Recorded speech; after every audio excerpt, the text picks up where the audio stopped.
సమావేశమై వారి గొప్పతనం గురించి, వారు చేసినటువంటి సాహస కృత్యాల గురించి,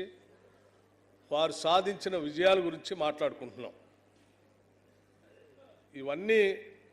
ఎందుకు మాట్లాడుకుంటున్నాం అంటే,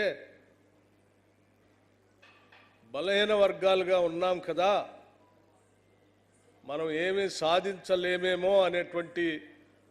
ఆత్మన్యూనతా భావంలో ఉన్నటువంటి బలహీన వర్గాలందరికీ అలా కాదు, ఎన్ని ఇబ్బందులున్నా, పరిస్థితులు సహకరించకపోయినా, ఆర్థిక వ్యవస్థ అనుకూలంగా లేకపోయినా, రకరకాల ఇబ్బందులున్నా, చిత్తశుద్ధి సంకల్ప బలం ఉంటే సాధించవచ్చు అని చెప్పి చూపించినటువంటి సర్వాయి పాపన్న గారి జీవితం మనందరికీ ఆదర్శంగా ఉండాలని చెప్పి ఈరోజు ఈ కార్యక్రమాన్ని జరుపుకుంటున్నాం. ఇది స్ఫూర్తిదాయకంగా ఈ రాష్ట్రంలో ఉన్నటువంటి బలహీన వర్గాలందరికీ ఒక సందేశాన్ని ఇచ్చే కార్యక్రమంగా ఉండాలనేటువంటి ఆలోచనతో రాష్ట్ర ప్రభుత్వం ఈరోజు ఈ కార్యక్రమాన్ని జరుపుతూ ఇక్కడ మనం అందరం ఏర్పాటు చేసుకున్నాం. పాపన్న గౌడ్ గారికి సంబంధించి అధికారికంగా మనం ఈరోజు ఈ కార్యక్రమం జరుపుకోవటమే కాకుండా, ఇంకా భవిష్యత్ తరాల వారికి కూడా వారి జీవితం స్ఫూర్తిదాయకంగా ఉండటం కోసం ఈ రాష్ట్ర ప్రభుత్వం తరఫు నుంచి వారు పుట్టినటువంటి సర్వాయిపేట విలేజ్, ఆ గ్రామం నుంచి మొదలు పెడితే పక్కనున్నటువంటి కిలా షాపూరు ప్రాంతాలని కూడా పెద్ద ఎత్తున అభివృద్ధి పరచడానికి, ఒక టూరిజం సెంటర్ లాగా దాన్ని అభివృద్ధి పరిస్తే కేవలం రాష్ట్రంలో ఉన్నటువంటి ప్రజలే కాదు, దేశవ్యాప్తంగా ఉన్నటువంటి ప్రజలు కూడా అక్కడికి వచ్చి వారి జీవిత చరిత్ర తెలుసుకొని స్ఫూర్తి పొందుతారనే ఆలోచనలతో బీసీ వెల్ఫేర్ మంత్రిగా ఉన్నటువంటి మిత్రులు పొన్నం ప్రభాకర్ గౌడ్ గారు టూరిజం శాఖతో మాట్లాడి వారి ఆలోచనల మేరకు రాష్ట్ర ప్రభుత్వం తరఫు నుంచి ఈరోజు 4,70,00,000 రూపాయలని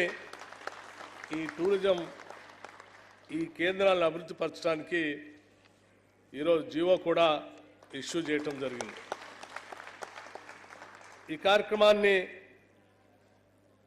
10 మందికి తెలియటం కోసం ప్రభుత్వంలో బాధ్యతాయుతమైనటువంటి పదవిలో ఉన్నటువంటి పెద్దలు పొన్నం ప్రభాకర్ గారు దీన్ని బాధ్యతగా తీసుకొని టూరిజం శాఖ వారితో, ఇతర ప్రభుత్వంలో ఉన్నటువంటి అధికారులు అందరితో మాట్లాడి ఈ జీవోని ఇప్పించి సర్వాయి పాపన్న గారి జీవితం ప్రజలందరికీ ఆదర్శంగా ఉండటం కోసం వారు చేసిన కృషిని కూడా నేను ఈ సందర్భంగా వారిని అభినందిస్తూ ఉన్నాను. అట్లాగే మిత్రులారా, సరే పాపన్న గారి జీవిత చరిత్ర సంబంధించి చిన్న పుస్తకాన్ని కూడా, పాకెట్ పుస్తకాన్ని కూడా మిత్రులు ప్రచురించారు. ఇది విరివిగా ప్రజల్లో కూడా తీసుకొని పోవటానికి ఇక్కడికి వచ్చినటువంటి అందరూ కూడా ప్రయత్నం చేయాలని చెప్పి నేను మీ అందరికీ విజ్ఞప్తి చేస్తాను. దీనికి సంబంధించిన పుస్తకాలను ప్రింట్ చేయడానికి కూడా ఈ శాఖ, బ్యాక్వర్డ్ క్లాస్ శాఖ సంబంధించి అధికార యంత్రాంగం అవసరమైతే కొంత బడ్జెట్ని దీనికి కేటాయించి ఇంకా పెద్ద ఎత్తున పుస్తకాలు ప్రచురించి ప్రతి గ్రామానికి పంపిణీ చేసే కార్యక్రమాన్ని కూడా చేయవలసిందిగా చెప్తా ఉన్నాను. ఎందుకంటే ఇందులో వారి చరిత్ర చదివితే చాలా విషయాలు మనందరికీ తెలుస్తాయి. ఎక్కడో జమీందారు దగ్గర మారు వేషంలో వెళ్ళి కూలీనాలు చేసుకుంటూ అక్కడ ఉన్నటువంటి ప్రజలందరినీ సమాయత్తం చేసుకొని చిన్న సైన్యంలాగా తయారు చేసుకునే కార్యక్రమంలో భాగంగా అక్కడ పోయే ముందు తల్లి అటువంటి కార్యక్రమాలకు పోతే ఈ సమాజంలో ఉన్నటువంటి జమీందారులు కానీ, జాగీర్దారులు కానీ, రాజులు కానీ మిమ్మల్ని ఇబ్బంది పెడతారు, గాడి తప్పితే బతుకే సమస్య పెద్ద పోరాట సమస్యగా మారిపోయి జీవించడమే కష్టం అవుతుందని తల్లి చెప్తే కూడా వినకుండా తను అనుకున్న లక్ష్యం